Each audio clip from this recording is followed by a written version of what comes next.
Բարև ձեզ հարգելի հետևորդներ, Փաստ ինֆոն շարունակում է աշխատանքը տաղավարից եւ այսօր մեր տաղավարում հյուրընկալել ենք հայագետ լեզվաբան Մովսես Նաջարյանին։ Բարև ձեզ, պարոն Նաջարյան։ Հազար։ Շնորհակալ եմ, որ չեք մերժել եւ այսօր մեր տաղավարում հյուրընկալվել եք։ Շատ մեծ սիրով։ Ուզում եմ մեր խոսակցությունը սկսենք միանգամից այն թեմայից, թե այսօր ինչ վտանգի առաջ է կանգնած հայերենը։ Հայերենը իհարկե շատ լուրջ խնդիրների առաջ է կանգնած,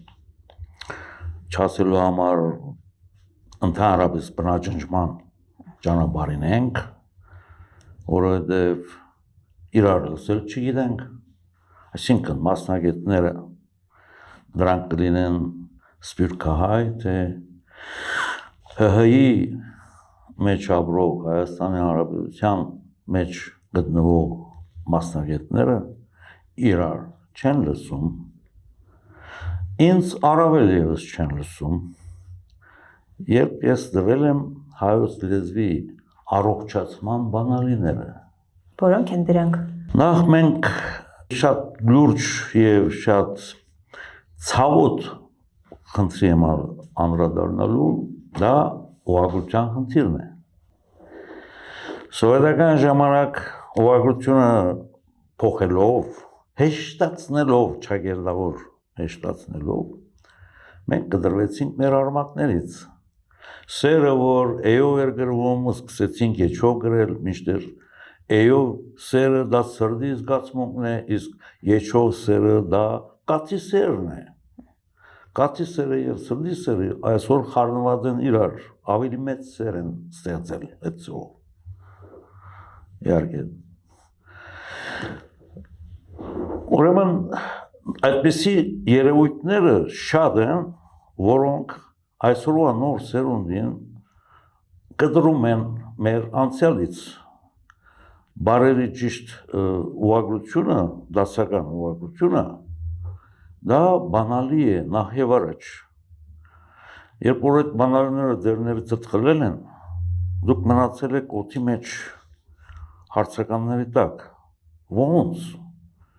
Տերը էյով եւ եչով օրինակի համար։ Այդ դերը որ էյով է գրվում, նայ մարդիկ կան որ են եւ եչն չեն զանազանում այսօրվա դրությամբ։ Այդ շշաձև էյով դերը ուրեմն երբ որ հոլովում է ի վերածվում, այսինքն բառը երբ որ հոլովում կամ բարձվում է, գլխավոր ձայնավորը որ շշաձև է, նա մեկ աստիճան իջնում է, որովհետև շեշտազրկվում է։ Ասենք սերը դարձավ սիրել, չէ՞, այն վերածվեց ի։ Ուրեմն սա լեզվական օրինաչափություն է։ Իսկ եչով սերը եչը ընդհանրապես բառերի մեջ չի փոխվում։ Ասենք թե կատնասեր, չէ՞, սերուցք, չէ՞, կատի սերուցքը, դա եչը եչ է մնում, է մնում, իհարկե հնչողությամբ, բայց խնդիրը սա է, որ այդ երկու դարբերակները չեք կարող զանազանել դուք այսօրվա սերունդը սովետական ժամանակից մինչև այսօր։ Այսինքն ավելի ճիշտ է սովետականը։ Ոչ, հակառակը, սովետական ժամանակ է, որ աղավաղեցին մեր հայրուբենը, նախասովետական շրջանին օգտագործում էր գրափարյան ձևերը ուղղագրության։ Գրափարյան ձևերը մենք այսօր մոռացել ենք։ Դրա համար չենք կարող բառերը ստուգաբանել նույնիսկ։ Ասենք թե բարձկահայերը նույնպես արևելահայ են, բայց նրանք բանել են դասական ուղղագրությունը, իբադիվ իրենց իհարկե։ Արևմտահայերը բանել են ուղղագրությունը դասական, էդ էլ է մեծ բադիվ։ Բայց մենք ունենք խնդիրներ, արևելահայ, արևմտահայ խնդիրներ ունենք, հնչյունաբանական խնդիրներ ունենք։ Հնչյունաբարականը ծագում է բաղաձայնների համակարգից։ Հայաստանում եւ Բարսկահայքում պահպանվել է երաստիճան բաղաձայնների համակարգը, նրանց հնչյունաբանությունը, արևմտահայերենի մեջ պահպանվել է ուղղագրությունը երահանչունի, բայց հնչյունները չեն պահպանվել, մաղազանի բարական։ Մենք դպրոցում ես արևմտահայ եմ, Բեյրութ եմ մեծացել։ Բարոն չամիչի չյով կրեմ, թե չուրի չյով կրեմ։ Հարց է։ Ուրեմն, այդ երեխան չգիտի, որ չամիչի չն չի է, իսկ չուրի չն ջի է, ջուր է։ Մենք չգիտենք։ Բարոն բարի ենք ասում, չէ՞ մենք արևել Հայաստանում։ Բարոն այդ բարը փանոսի փյով կրեմ, թե եսի ուրեմն այսպիսի խեղադակ վիճակի մեջ է արևմտահայը։ Երբ որ այսօրվա դրությամբ Հայաստանի Հանրապետություն եկան լիքը սպիրկահայեր, հատկապես Սիրիայից, Իրաքից քիչ մնացին իհարկե։ Այդ նրանց նորածին երեխաները այնքան լավ են ընկալում այդ հնչյունները, հայրերը, մայրերը չգիտեն դրանք, չեն կարող հնչեցնել նույնիսկ։ Իսկ երեխաները անմիջապես ընկալում են, որովհետև իրենց արյան մեջ կա դա, արյան կանչով են խոսում երեխաները։ Ուրեմն մի հատ սերունդ պետք է, եկող սերունդը ինքը արդեն դիրապետում է երահանչում բաղաձայններին, ինչը շատ ուրախալի է ինձ համար։ Իսկ արևմտահայը ինչ է պահպանել լեզվից։ Ինչ է պահպանել։ Ձայնավորների համագարկի մի մասն է պահպանել։ Ինչու մի մասը։ Մի մասը, բարբարանացել են եւ այլն խնդիրներ կան, չլուծված, որոնց ես անդրադարձել եմ եւ լուծումներն էլ գտել եմ։ Օրինակի համար մենք ունեցել ենք, տեսեք ես գնացի հասել եմ առաջին ժամանակների, մաշտոցյան ժամանակների առաջին քերականության գրքին։ Այդ գիրքը գրողի անունը չի հիշատակվում, որովհետև իր հեղինակային աշխատանքը չի թարգմանություն է։ Դիոնիսիոս Ստրագացի հույն քերականի գիրքը թարգմանել է հայերենի, որպեսզի մենք ունենանք քերականության գիրք հայերենը։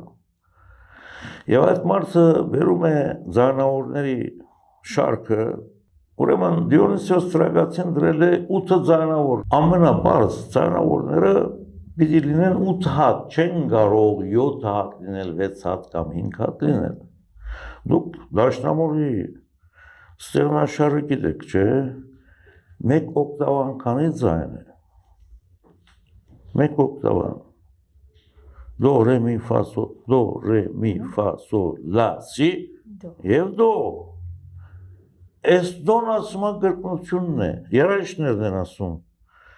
ուսուցիչները, դասախոսները։ Ասում եմ օկտավա, նշանակում է ութնյակ, օկտո, բարն է լատիներեն։ Ութնյակը չի կարող 7 հատ լինել։ Այդ դոն և այդ դոն գրկնություն չեն։ Դուք չեք կարող երեխեքին բացատրել դրանց տարբերությունը։ Էլ համարում եք մյուս օկտավայի առաջին նոտան։ Միշտեր մաշտոց ասում է ամեն մի վերջ մինորը սկիզբ է։ Այսինքն այս օկտավայի վերջին ձայնը դոն, այս առաջին օկտավայի ավարտն է, վերջի ձայնավորն է, եւ հաջորդ օկտավայի առաջի ձայնավորն է։ Այսինքն 7-ի եւ 8-ի խնդիրը կա այստեղ։ 8-րդը համ սրա մասն է, համ երկրորդ օկտավայի մասն է կազմում։ Նույնպիսի դարբաժանումներ կան տարիքային համեմատությունների մեջ, մարդկանց տարիքի։ 7 տարեկան եղավ երեխան, չէ, սկսում է հասունանալ։ 8 տարիքին, 8-ը երբ որ 8-ի է մտնում, արդեն 8-ն այդ էթափի կատարյալ հասունացման վիճակն է։ 8 տարեկանին։ Հաջորդ օկտավան կամ ձայն կյանքի ցիկլը, այսպես ասած, էլի սկսում է 8-ից մինչև գումարի 7-ը ինչ ալնում 15 եղավ։ 15 տարեկանին ավարտում է երկրորդ ցիկլը մարդու։ Եվ շարունակապար։ Ամեն 8-ին բերի գումարես 7-ը, որպեսզի ցիկլերը իմանաս, երբ է գոչվում մանուկ, երբ է գոչվում երիտասարդ, երբ է գոչվում մանչ, այսպես խնդիրներ կան, որոնք լուծել ենք բարեբախտաբար։ Ուրեմն ձայնավորների բարակամ վերադառնանք, գլխավոր ձայնավորները 8 հատ են։ Դիոնիսիոս Սրակացու թարգմանիչը Մաշտոցի աշակերտը Անանում ձայնավորների այդ շարքում 7 հատը գտել է փառքերն, որովհետև այսօր էլ կան մասնագետներ, որ 7-րդը չգիտեն ինչ է ձայնավորների շարքում։ 8-րդը չի գտել մարդը, դրա փոխարեն դրել է հունարեն օմեգա ձայնավորը, ասում է դա դուք գտեկելի, այնքան բարեկիրթ մարդ է եղել գիտակից, չի ասել էսա մի բան գկրեր օրինակի համար, այնքան բարեխիղճ է եղել մարդ, որ ասում է ես չգտա օմեգանա դրե փոխարենը։ 7-ի 6-րդը, այդ 7-ը որ ինքը հիշատակում է իր գրքի մեջ, 7-րդը վյուն դառն է։ Վյունը այսօր մենք սովետական ուղղությամբ դարձրել ենք վև։ Ինչու, որովհետև մոռացել ենք վյունի հնչյունը։ Մինչդեռ վյունը չի հնչել, այլ հնչել է անգլերենի W-ի նման, իսկ w-ն, եթե v հնչեր, ինքը ձայնավորների մեջ չէր մտներ, որովհետև v-ի ժամանակ որ հնչեցնում ես, շրթունքները դες օգտագործում, իրար գպտում են շրթները, մինչդեռ ձայնավորի սկզբունքը դա է, որ լեզվի բարի բեռնի ոչ մեկ մաս պիտի չմիջամտի ձայնի դուրս ելնելու։ Որ ասում ենք, ոչ շրթներն են իրար գպտում, ոչ ադամներն են օգտագործում, ոչ էլ լեզուն։ Վարտապես բեռնի ձևն է փոխվում, այդքան։ Ուրեմն վյունը ինքը 7-րդ ձայնավորներ է, տեսեք,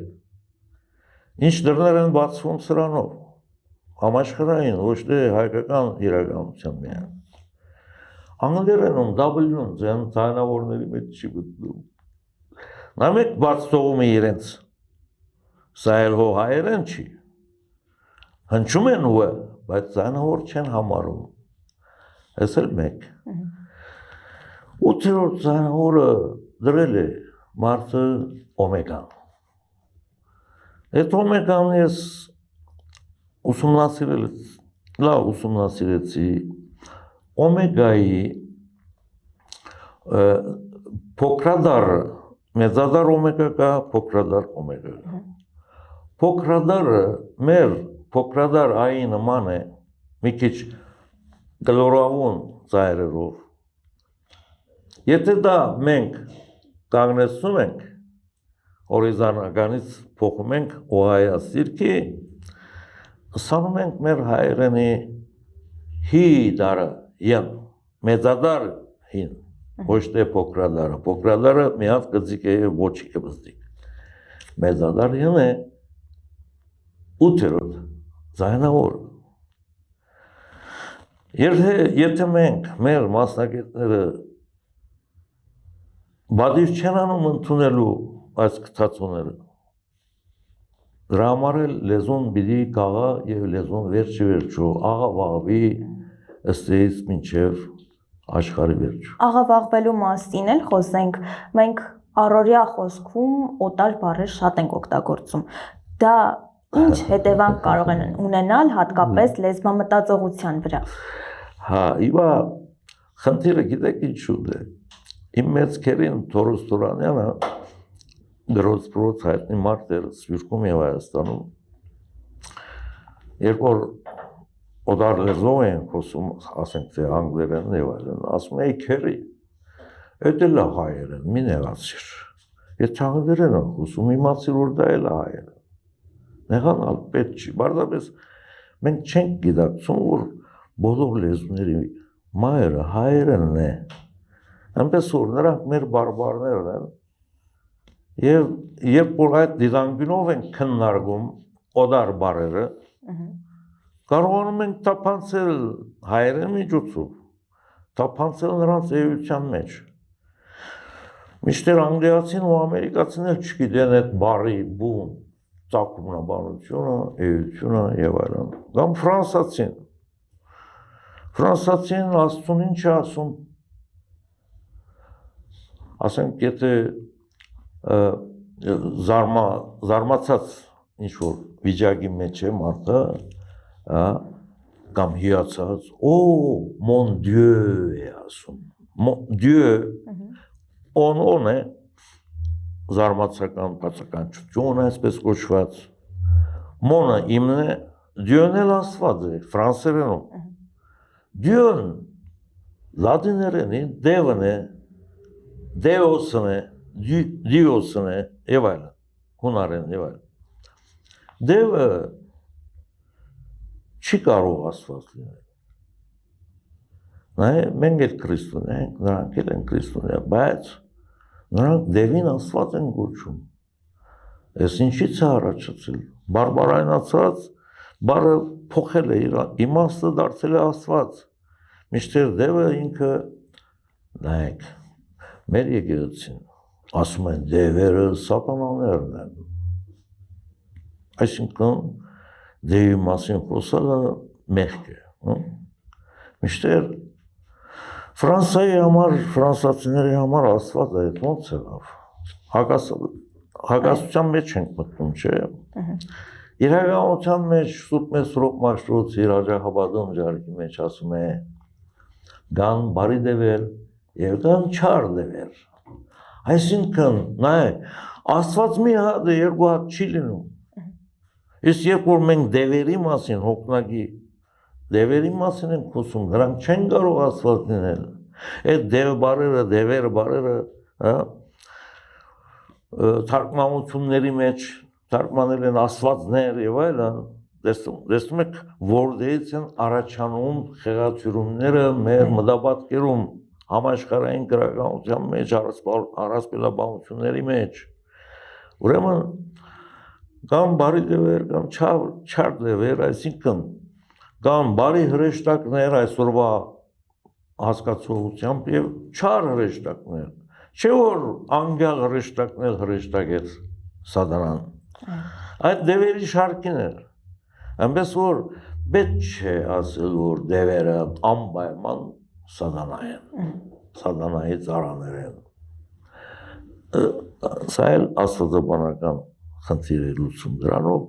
համենայնպես բարերը այնքան կարևոր են, նրանց ճշգրիտ բացատրությունը, ճշգրիտ ընկալումը, այ հենց երբ որ մենք այդքան խորը չենք թափանցում, գրաբարը թարգմանում ենք կամայական, այսօրվա մեր հասկացություններով եւ ընկնում ենք մեր ձեռքին, մենք ընկնում ենք գրակը։ Մալխասյանը այդպիսի մի գրակի հետ է խաղացել, երբ թարգմանել է Հորենացու հայոց պատմությունը։ Հորենացին ասում է Արտաշեսը գնաց Բարսից արքայից արքայի մոտ, երբ որ ինքը արդեն 6 տարի Հայաստանի թագավորն էր, գնաց ասեց հորեղբայր, դու մեծացել ես, շատ հոգնած ես, լիքը պատերազմներ ես մղել, իսկապես այդպես է։ Արի ասում է ինձ դուր իշխանությունը առաջի գահի բաշտոնը, որովհետեւ դեմ դրեմ հռոմեացիներին, որոնք արդեն գրավել են Իսպանիան եւ աշները հարում են դեպի արևելք, դեպի մեր տարածքները, Հունաստանը Բարսից ուրեմն Բարթևական իշխանության դակ էր։ Այնպես որ եւ օրեղբայրը համաձայնում է Արտաշեսի հետ եւ իրեն փոխանցում է իշխանություն առաջիկա։ Այսքանից հետո խորենացում մոտ ինչա գրած եւ Արտաշես հափշտակյաց իշխանությունն Արտաշեսը հափշտակեց իշխանություն։ Եթե դուք այսօրվա ընկալումով եք հասկանում,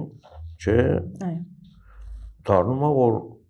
Արտաշեսը մի հատ հափշտակիչ էր, մի հատ թալանչի էր, մի հատ կողոպտիչ էր, ուզուրպատոր էր հայերենով, չէ։ Միշտեր հափշտակեց բառը ես վերլուծել եմ։ Առաջին տառը հ, որ հնչում է դա յ-ով է գրվում, յն իից է առաջանում, ի ափ շուտ ագեց, ափի մեջ շուտ արավ իշխանությունը ոչ թե գահը,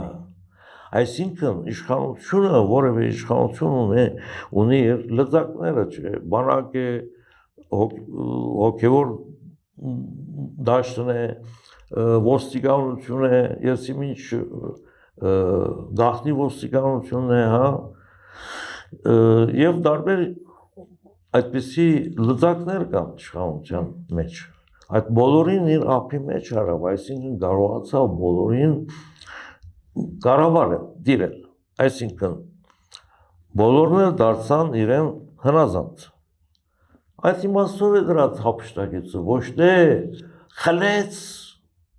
թալանեց, կողոպտեց, մի հատ, չգիտեմ, դուրս բրձուկ էր Արտաշես աշխարհակալը։ Այդպիսին ներկայացնում են այսօր համաշխարհային, այսինքն հայագետները, այսպես ասեմ։ Միշտեր նա իշխանությունը վերցրել է եւ կարողացել է կառավարել բոլոր թելերը իշխանության։ Քանի որ թեման բացվել է, նաև կուզենայի անդրադառնալ այս թեմային, վերջերս Երևանում փողոց անվանափոխվեց, Ամիրյան փողոցը կոչվեց Պապ Թագավորի անունով, եւ կարծեմ Մովսես Խորենացին այս մասին եւս անդրադարձ ունի Պապ Թագավորի մասին։ Որպես հայագետ, ինչ կարող եք ասել, Պապ Թագավորը ինչ է արել հայ ազգի համար, որպեսզի այսօր նրա անունով փողոց է կոչվում։ Տեսեք, հին իմաստություն է ժողովրդական, ասում է բլուղը ձարից հեռու չի ընկնում։ Իր հայրը, Արշակը, երկրորդը, ինչքան վատ բաներ արեց մեր երկրում, չէ, Արշակավան կառուցեց, այսինքն Արշակավանը դա խառնարան էր մի հատ, իրավական դաշտից փախած մարդիկ, բոլորը ոժրագործները հավաքվեցին այնտեղ, դա փորձանք էր պետության համար։ Եվ դրա պատճառով ինքը լիքը նախարարներ սպանեց, նախարարներից շատերը ընդդիմացան իրեն։ Ես ինչ ես անում, մեր հպատակները փախնում են, ձեր մոտ են գալիս եւ այլն, անարխիա է, չէ, երկում դիրում է ծու, եւ լիքը իշխան նախ ինքը երբ որ իրեն իր գահին վտանգերը սպառնում երկու կողմից, թե հույների, թե բարձիկների կողմից, անմիջապես գլուխը ծրեց եւ հրազանդեց հոգեոր առաջնորդին, հա, ասեց, ընդունում եմ սխալներս եւ այլն, բայց երբ որ փոխվեցին իրադրությունները, այդ նախարարներին բոլորին գլխադեց։ Նախարարները հենց այդպես նախարարներ չէին, ինչպես ներկայացնում են, այսինքն հողադերեր էին, իբր թե եւ այլն։ Չէ, այդպես չէ, դրանք հնագույն մեր հոգեոր դաշտի դիրակալներն էին։ Այն մեկի իր ասպարեզում իհարկե, եւ գարկը կանոնը պահպանողները իրենք էին վերջո երկրում, երբ որ կոտորեց նախարարներին, անդեր մնաց երկիրը, ինքը մենակ չէր կարող կառավարել երկիրը, հասկանում եք։ Այնպես որ իր որդին էլ նույն ճանապարհը բռնեց իրականության մեջ։ Այսօր որ գովերքում են օրինակ պետք է վերցնել Բաբթակավորից ընկեր դուք կարծացիք խորենացի։ Ինչ է ասում խորենացին։ Խորենացին ցույց է տալիս, որ ինքը անուղղա անձնավորություն էր, նախ ինքը իհարկե անձական ինչ-որ բաներ ա ունեցել, հագումներ, սեռական եւ այլն հագումներ ա ունեցել, դրա համար կաթողիկոսը Ներսեսը մեծը նրան սաստում է եւ այլն, բայց մարդը չի հրաժարվում իր վատ, ասենք թե արարքներից, հիվանդություններից չի հրաժարվում։ Ամենայն թեպստան վնաս է տալիս պետության երկրի կառավարման։ Այնպես որ պետք չի աստվածացնել այսօր Բաբթակավորի անունով փողոց են անվանել եւ այլն։ Այդ էլ մեր թագավորն է, ես չեմ ասում, որ օդար է մեզ համար։ Թող նրա բանալ փողոցներ լինի, բայց մեծացնել, ուրջացնել Բաբթակավորի առանձները պետք չի։ Լիքը սխալներ ա գործել իր կյանքի ընթացքում, դրա համար էլ կյանքով բացվեցինք։ Համենայնպես ես չեմ գտնում, որ դա մեզ համար հայերեն ասեմ, տրագեդիա է, Իրան փողոց եղել, թող լինի, բայց ճշմարության պիտի նայել ուղիղ աչքերով։ Մարդուն ըստ էության գնահատել է պետք։ Ինչ որ է, վերադառնանք մեր լեզվին սպառնացու խնդիրներին, չէ։ Ուրեմն մեր լեզուն ասեցի աշխարհի բոլոր լեզուների մայրն է, ես սա օդի մեջ չեմ գրակում։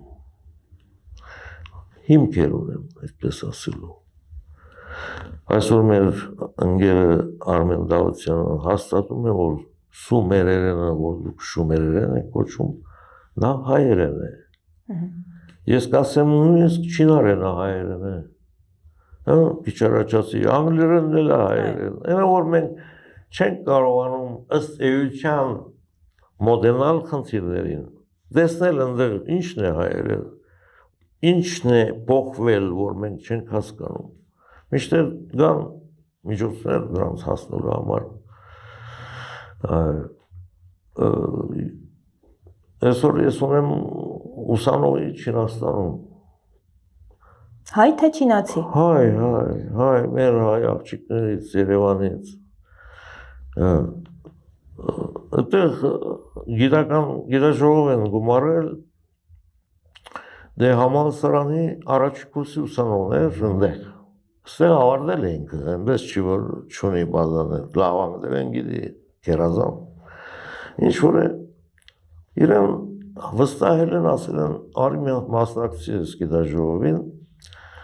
ինքնը չի հրաժարվել, ինձ հետ խորհրդակցեց իհարկե հեռակակարգով,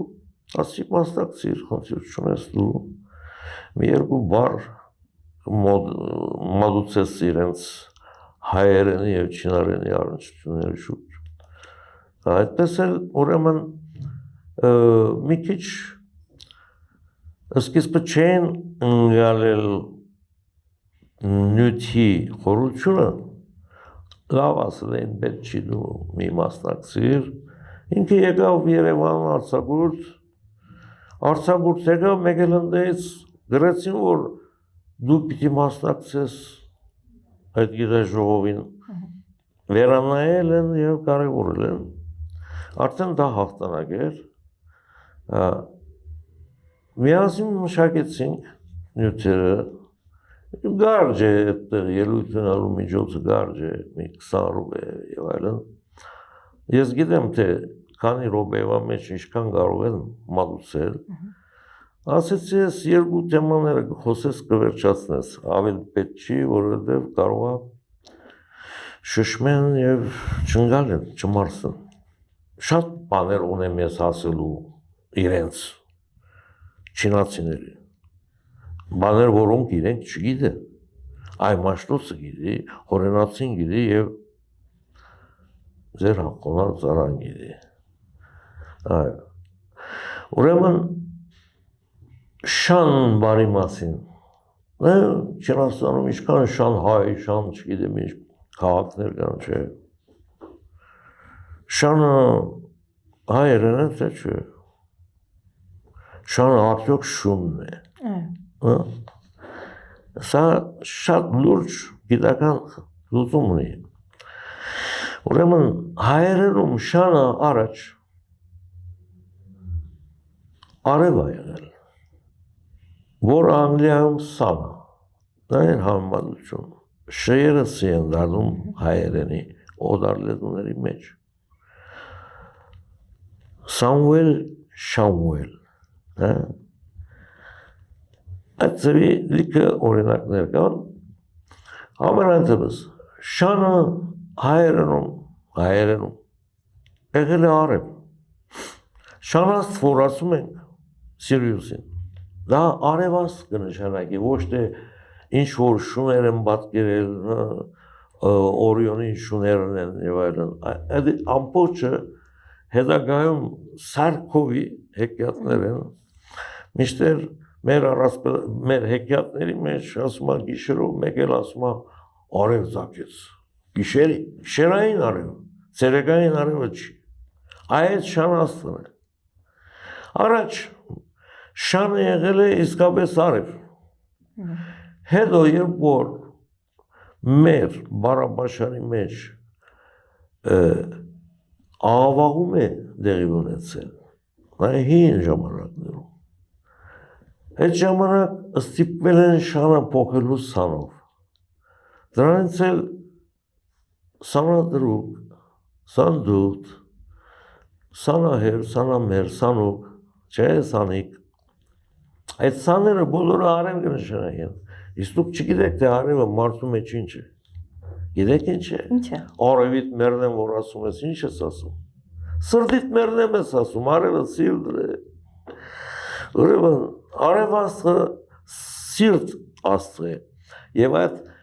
հեքիաթի մեջ երևացող աստղը, այդ օրիոնի աստղը, արև աստղ է իրականության մեջ, ոչ թե շնիկ է, հիմա, ինչից է առաջացել ես ամբողջ թյուրիմացությունը, մենք ունեցել ենք հիմնական շուն բարի հիմնական ձևը պահպանել են չինացիները, ուզում եք հավատացեք, ուզում եք չէ, բացեք Աջարյանի բառարանը, արմատական, ընդեղ ասում է շուն բարի դիմաց, բադահական նմանություն ունի չինարենի շուան բարը։ Եղբայր, ես դրանք ընդունում եմ ոչ թե բադահական բաներ, այլ իրական բաներ, այսինքն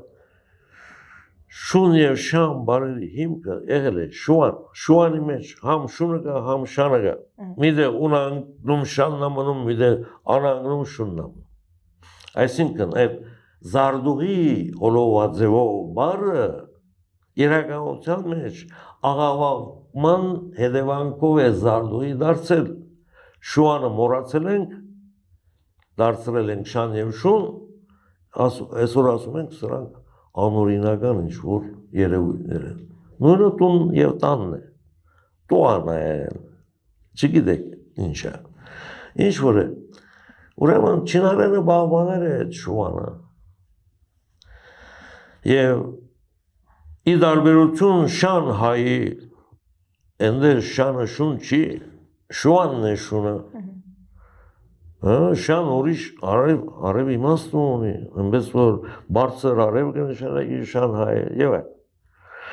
Հիմա շուանը որտեղ է մնացել մեր հիշողության մեջ, գիտեք, դուք Սիսյանի հետ կողմերը եղել եք, այնտեղ մի հատ ձոր կա, անունը Շևանի ձոր է, հասկացաք հիմա աշխարհագրական անունը պահպանվել է ճշգրիտ իր ձևով, շանձոր է, շների ձոր է, իսկ եվրոպական լեզուներում ոնց է հայտնվում, ասեցի բոլորն էլ հայերեն են, չհավատացիք իհարկե ոչ մեկը, բայց ես հավատում եմ։ Շուանը ֆրանսերենում դարձել է շիեն, նույն արմատն է, շուանն է, բայց շիանի մեջը դրվել է շուանը ինքը երկու արմատ բարեր են, շու և անը անելն է, շուն ինչ է, քիչ առաջ ասեցի, որ ձայնավորը շեշտազրկվում է, ձևափոխվում է, մեկ աստիճան ներքևի ձայնավորին է վերածվում։ Երբ որ շուանի երկրորդ վանգի վրա դրեցինք, անի վրա դրեցինք շեշտը, ուրեմն այդ ժամանակ ուի վերածվեց իվը։ Շիվ անելը, են շիվա, միվա, գիտեք, հնդկական նույնն է, ինչու ուրարտական շիվինի նույնն է, դրանք կներեք, դրանք ֆալոսների մասին են խոսում, ուրեմն շիվինին էլ, շիվան էլ, որը արարող է, քանդող է, իհարկե շիվը գարարի, երբ որ երեխաներ կունենա, չէ, գքանդի, երբ որ աչ ու ձախ կֆռա, այդպես ընտանիքը քայքայի, էլի, այդպես։ Ուրեմն ֆրանսերենը ասեցինք, այդտեղ շիվն է մնացել, շի ձևի մեջ, շիեն, գերմաներեն մեջ, դարձել է շվայն, որը խոզ է այս անգամ, ոչ թե շուն, ցույց է տալիս, որ խոզն էլ շնացող ենթանի, դա իր ոչ թե ձևի մասին պատկերացում է տալիս, այլ իր նկարագիրն է տալիս, շնացող ենթանի, անգլերենում լրիվ ուրիշ բան է դարձել է սուան, սուանը գարապ է, նշանակի որ գարապ թրջուն է այս անգամ, շնացող թրջուն է, հասկանում եք, ոչ թե ուղի բառացի պիտի վերցնես այս բառը դրա կողքին դնես անգլերենի այսօրվա համեմատական, այսինքն համապատասխան բառը դնես թեմը իրար հետ չեն բռնելու երբևիցե, բայց լեզվաբանական այս ամբողջ բաները դարադարձության օրինաչափությունները տալիս են մեզ հնարավորություն բարձելու ինչի ինչոց է, այսքան։ Իհարկե թեմաները բազմազան են, շատ են հետաքրքիր են, բայց ժամանակն են սուղ է, այսքանով ավարտենք մեր հարցազրույցը, մյուս թեմաներին վստահաբար հաջորդ թիվ կանդրադառնանք, շնորհակալություն պարոն Նաջարյան։ Խնդրեմ, այս գիրքը ձեզ եմ նվիրում, Շնորհակալ եմ շատ։ նոր է հրապարակվել, հրատարակվել, Ձեր թարգմանությունն է, այո, Մովսես Խորանոցու այս պատմությունն է, գրաբար, աշխարհաբար, դեմ դիմաց դրված են, համեմատելու հնարավորություն ունեք, ովքեր ուզում են գրաբարին ծանոթանալ, իմ թարգմանությամբ փոխանակ Մալխասյանի։ Շնորհակալություն։ Խնդրեմ։ Հարգելի հետևորդներ, այսքանն էինք պատրաստել, իսկ Fast Info-ին առաջարկում եմ հետևել նաև այլ սոցիալական հարթակներում, այդ թվում Telegram-ում, Facebook-ում, Instagram-ում, TikTok-ում։ Մեր պաշտոնական քայքեջը կարող եք փնտրել Google հարթակում որոնելով 3w.fastinfo.am։